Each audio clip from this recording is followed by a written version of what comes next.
Join Jane RVN and Planet RVN as they go through PhD by the sea.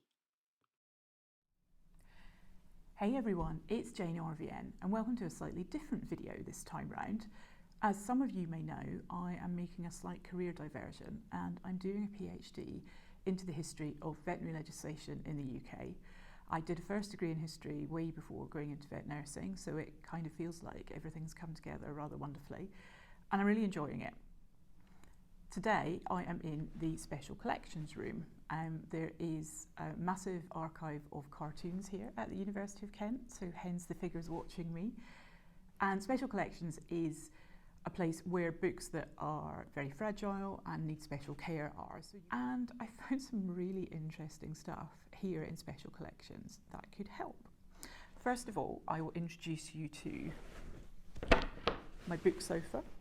So I'm always a big believer in padding up round your cassette, particularly when you've got thin or elderly patients on that don't have much fat. So even that tiny little wedge of the cassette can be really uncomfortable for them. So books have the same. So this is a book sofa. But to accompany the book sofa, you can see the problem. The book then closes and I want it to be open. And if it's a particularly old book, I don't really want my greasy fingers all over it, and particularly not if I've maybe just been eating some cheesy Wotsits. So therefore, we want something to hold the pages open that doesn't involve me handling it. And so I want to introduce you to the joy that is a snake weight. So I think you can probably see this is weighted, there's little individual weights in there. It's covered in a really nice, comfortable, silky covering. And the idea is that you would open your book, I would find the page that I need, and then I put my weights according to how robust or how big the book is. I would put weights on so that I can read the book without handling it excessively.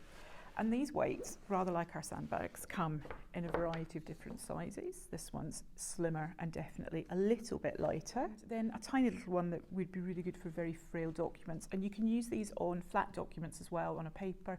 So particularly if you had something that's been in a scroll, you can put this on either end and it disperses the weight, rather like a sandbag would, but it disperses the weight.